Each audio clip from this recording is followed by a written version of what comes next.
Welcome, listeners, to the Professionally Evil Perspective, the show where Kevin and I rant about security stuff from an offensive perspective. I'm your co-host, Nathan Sweaney, and I'm thrilled to embark on this journey with you. Oh, that was obviously, I'm your host, ChatGPT augmented Nathan Sweaney, and I'm Kevin Johnson. Oh, man. If you weren't here with us last episode, which we recorded 5 minutes ago, we closed it by saying we were going to ask ChatGPT how to open and close the podcast. And so that's what they gave me. I think it still needs to. I always like the use of the word embark. Embark. It's not something I normally use.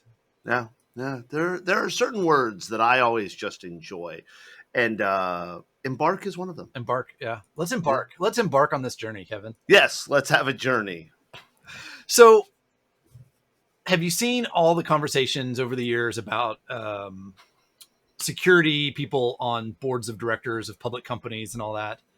I think I need to be. What is a board of a public company? I've never heard of that. I don't know what you're talking about. So for the people who are listening, here's what happened. We very often will discuss in advance, hey, what are the topics? But what we try to do is we try to just come up with a topic, but not discuss the specifics. Because that way, when we throw it out and we start chatting back and forth, it's free-flowing and spur of the moment. In this case... Wait. As opposed to when Kevin says, like we were talking about earlier... Right. Right. No one else say all the time. Yeah. Right. And in this case, Nathan says, what happened was we were talking about topics and Jason was on with us and Jason went to ChatGPT and said, what are some interesting headlines recently? This was one of the headlines. And I said, nah, that's a dumb topic. And Nathan said, why? And I ranted about why it was dumb. And Jason and Nathan were like, stop, let's record. This is one of those questions, right? Let's post the link in the if you haven't read the article, pause now and go read the article so you know what we're talking about. Good point. So the link's in the notes. That way we have a starting point. Yeah. And the idea is that cybersecurity risks, privacy is adding pressure on boards. And one of the points that Nathan brought up was, which I thought, that makes sense. That's a good one. Is this idea of requiring, I think it was the SEC, put out proposed rules about requiring, if you're a public company, you're required to have people on the board that have experience with cybersecurity, which I want to throw my hat in right now, and I don't even have a hat. Oh, I do have a hat. And I'd like to throw my hat in right now. If you need a cybersecurity expert on your board, call Nathan and I. We're available. Yeah. Yeah. Did you know they get paid? Yes. I didn't I've got a friend that is on a board and she mentioned that I don't remember how much it was. It wasn't a ton for that company, fairly small company. Yeah. That might be my retirement plan is I'm just going to get on like 20 different boards. Yeah. Just be on a bunch of boards. My understanding is you don't get you're not going to be on a board and that replace a full-time salary. Yeah. But there is, and it makes sense, right? The company has come to the people on the board and said, we want you to help guide what we're doing, review what we're doing, give us your expertise. And as such, it makes sense that you would give them some form of remuneration. It's another good word. Ooh. And look how fancy I am. And I didn't even need ChatGPT to tell me that word. And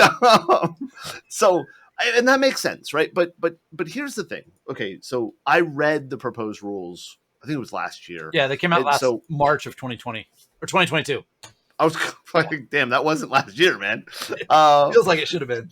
Oh, God, it does. But if my memory is correct, I think that the biggest problem I had with these rules, not the idea of requiring some level of expertise, but that the requirement really didn't set a bar. Yeah.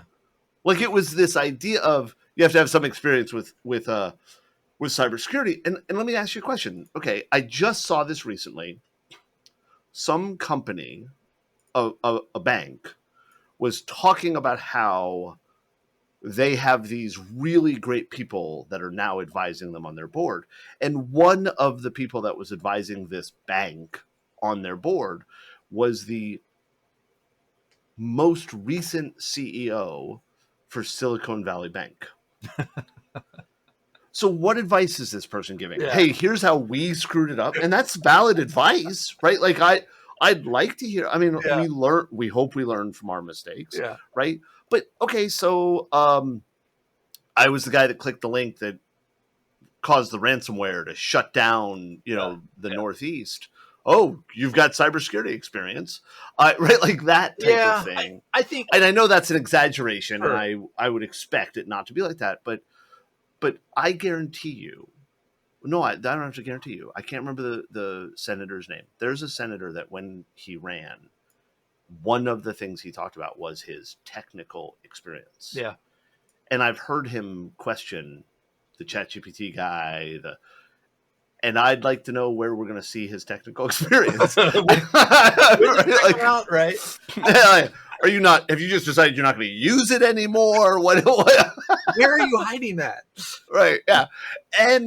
And I've worked with. Look, I'm not that smart, right? Like but I've worked in teams where there's that one person on the team that you don't know how they got past the interview, right? Because they have trouble logging into their machine every morning.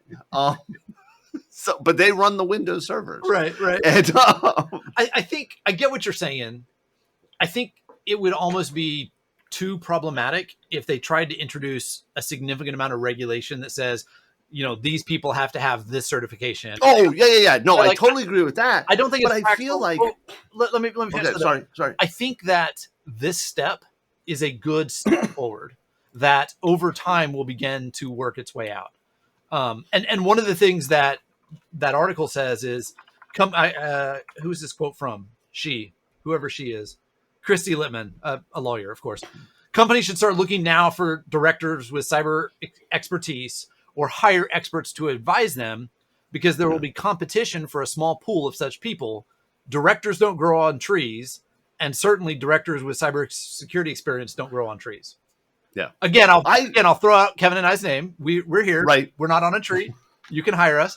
But I think that's a valid point. Like, there's a very... I actually like the idea, and I'm curious if it would meet the SEC rules, that you don't necessarily need to make the person the board member, but you have consultants that are advising, that are right. Like, I wonder if that would meet. Well, I don't know. A lot of boards have the ability to, I can't remember what it's called, but like to basically name auxiliary members. Yeah. So like I'm I serve with the RSPA, the Retail Solutions Providers Association, and their board has the ability to like name certain people that they want this person's knowledge or experience or whatever to basically sit in and join the board meetings. They're not a voting member, I don't think, but they're there to provide expertise like that. I could see where that would be that's a good idea. I don't have a problem with that. I think this falls down to the same thing. The core of me wants to believe that it's going to move the needle. But I worry about how it's implemented. Yeah. Because I agree with you. This is a step in the right direction. We absolutely need cybersecurity expertise. We need people to understand these things. I do like the idea that they don't make it a requirement that it is a cybersecurity person. Yeah. That it is somebody who has experience, right? Because you and I have talked about this, right? Way too often, InfoSec treats itself as like this ivory tower. We're different. We're special. We don't do these things. And I would hope that if you're on a board advising on cybersecurity, that you at least have experience in doing business, in running the business, that type of business, and working in that type of business, as well as, which is, I mean, and again, I feel I think this is important to say, but it's going to sound like a pitch for them to hire you and I for their board. But it is. That's Let's how just be clear. But it's not in this case. In this case, I think it's important. This is how we hire consultants, right? Yeah. We hire consultants that aren't just pen testers, but they have some level of experience in something. Yeah. Right. And this is, we've had this conversation, and maybe we could have an entire episode if we haven't already. I don't think we have, but like this idea of, I just talked to this person, nice person, smart person. They went to school to be a pen tester. They've never had another job other than, like, I worked at McDonald's as a cashier. And nothing wrong with that. I was a cashier at McDonald's, right? But they got out of high school. They went to college. The only thing they've done is train to be a pen tester. And I always worry with people like that are you getting the experience necessary to actually recommend fixes, to actually explain what you're doing, to understand the business side of it. Right. And maybe you can. I'm not right. Yeah. Maybe you have that experience some other way. And I think that with these board members, it's the same thing, is you want to bring in people that understand cybersecurity, but understand it from a light or a viewpoint or whatever of your industry, of your field, of your whatever. And that's critical. Yeah. Finding people that can communicate business, right? That speak the language of business and understand how to say, I mean, hey, demonstrating this super uber flaw that allows you to get domain admin, great. That's cool that you can do that and you can teach that. But if you can't explain that risk to an executive who doesn't understand any of the technical stuff and explain why that matters and the impact that it's going to have on the business, that's the challenge for most people. We used to say that we only hire people that have carried a pager on their belt. Right. Because, but that's because you and I are old. We can't do that anymore because nobody's carried pagers. We have. That's not true. That's not true. I just finished season 1 of Taxi Driver, the Korean drama, and the taxi driver. Yeah. This is it's a great show. It really was a great show. The idea is you've been the victim of a crime somehow, and the taxi driver will get revenge for you. Oh. And the team that did the taxi driver stuff, right? They all carried a pager, and they were the Rainbow group, and they paged out the word rainbow when they started a new revenge thing. And so, yes, there are people who carry pagers. If you see somebody with a pager, they're getting revenge. Are there taxis, big black vans? No. Okay. No. Because it sounds like you described the A-team. I know. If you need help. But if you need help, call us. Yeah. We'll break one guy out of a mental institution. We'll drug another guy's milk so he'll get on the plane. And nothing problematic about this show. Yeah. And Korean Dexter via taxi. That's awesome. Yes. No, he wasn't a serial killer. I don't think they killed anybody in the show. They just got revenge. It was awesome. They just got revenge. And there's 3 seasons, which is very rare for Korean dramas. So we what we were just talking about, literally today, I had one of our consultants tell us, and I'm not gonna call him out and tell you who it was, but you'll know. He worked for another consulting company, and oh God, you don't have to go any further. He's been pen testing for years, really good at it, very technical. He knows all the stuff. Oh yeah, really good technical skills. Today he was telling me, he's like, I never understood all of the consulting side of stuff, the business talk. Like, he's like, we didn't do that at the last company. We did pen testing. He's like, I have learned so much in the last year about just how to communicate and how to be, the business etiquette, the professional side of things. He's like, so many companies just don't do that. And that's hard.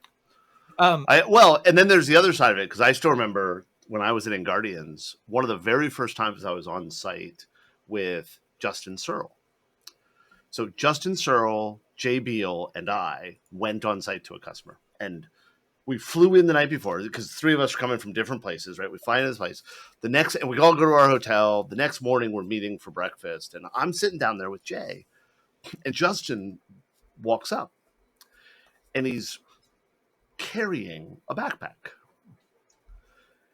And Jay says to him, no, you can't bring that on site. And now I don't agree with this. I carry a backpack. We bring backpacks on site. This was Jay's rule, that if we were consultants, we had to bring roller bags. Mm. You know what I'm talking about? Yeah. And for the rest of my life, I will be disappointed in Justin Searle. And anybody talking to Justin can tell him, because he knows I will always be disappointed in him about this, because Justin is amazing and awesome, and I love him to death. So what we did was we took his laptop and put it in my bag, And he put his backpack in the room. And then that night after dinner, Justin and I ran to like a Target or something and bought a bag for it. You know, he bought a bag. Notice he bought it and Guardians didn't. I am still mad because as we were looking at roller bags, there was a Dora the Explorer carry-on bag. It was a wheeled bag. And I tried to convince Justin to buy that. Oh, that would have been awesome. And I said to him, we'll buy the right one also, but all you have to do is guarantee. And I said, I'll pay for it. But you have to guarantee that tomorrow morning, when you come down to breakfast, your laptop is in the Dora the Explorer bag. Oh, that's just to mess with Jay. Because all Jay said was it had to be a roller bag. Yeah. And this is a roller bag. And Justin wouldn't do it. He would not buy the Dora. He wouldn't even let me buy the Dora the Explorer bag to mess with Jay. I'm disappointed. That's funny. Oh, man. I don't even know how to pull this back around. I don't know. I know. No, I think that this boils down to boards have to understand security. Yeah. People have to understand security. And I think it's progress to make it clear that even if you're not part of InfoSec, your position has to have aspects of cybersecurity. Yeah. We're starting at the board, right? Like to be a board member, you must understand this stuff, right? That kind or have somebody that can explain it. Have somebody that can translate, yes. right? I think that's good. I like that. Towards the end of that article, it mentioned the New York State Department of Financial Services also proposed changes last year that, and I started reading through them. I'll link to an article that has more detail on those because it's pretty detailed. We'll add that in the show notes. But one of the things they're going to require is that boards either have experts or hire external advisors in 15 different domains, including network security, consumer data privacy, third-party, service management, vendor management, that kind of stuff. I think that's good. That's a little bit more specific than the SEC stuff. But I think maybe it's a pattern, right? We're at least going that direction. Yeah, I like that. So good. So how does ChatGPT say we should? All right, ChatGPT. Let's see. ChatGPT says, and that wraps up today's episode of the Professionally Evil Perspective. We hope you found this discussion on information security enlightening and empowering. Thank you again for joining us today. Stay safe. Stay secure. Until next time. Goodbye. Anybody else notice that Nathan's voice changes when he's reading ChatGPT stuff? Like it's not right. Like it's Nathan's like blah, blah, blah, blah, blah, and then it's like, and now for the rest of this episode. I think instinctively I don't want to use my regular voice for that because somebody's going to pull that recording out later and be like, "Oh, this guy sounds so stupid. Look how pompous this guy is." See, here's a hint, Nathan. When you ask ChatGPT to say something, also describe the tone you want it to say. Oh, yeah. Right? Because I regularly say to it, I asked it recently, like, hey, could you describe this thing for me? And it came back with this thing. I don't think there was a single word that had less than 6 syllables. And I said, could you do that again, but this time simplify it and make it a little funny? And so, cool. Wait. Well, thank you very much, everybody. I hope. Wait. Oh, man. Oh, no, we've got it now. Okay. All right, folks. Tremendous episode we had today on the Professionally Evil Perspective. Believe me, it was fantastic. Just tremendous. We covered information security like nobody else can. Nobody. I'm telling you, you won't find this level of insight anywhere else. Folks, in this crazy, crazy world we live in, protecting our information is so, so important. It's huge. So stay sharp, stay smart, and keep yourself secure. It's common sense, really. Even before you said, it's huge, I knew that you had said to it, hey, ChatGPT, make me sound like an asshole. Donald Trump. Awesome. Oh, man. I do like the stay safe, stay secure until next time. That might be doable. Okay. We'll see. Let us know. Send us a message, chat, something. Reach out and tell us how we should end the show. I appreciate it. Thank you, guys. Later.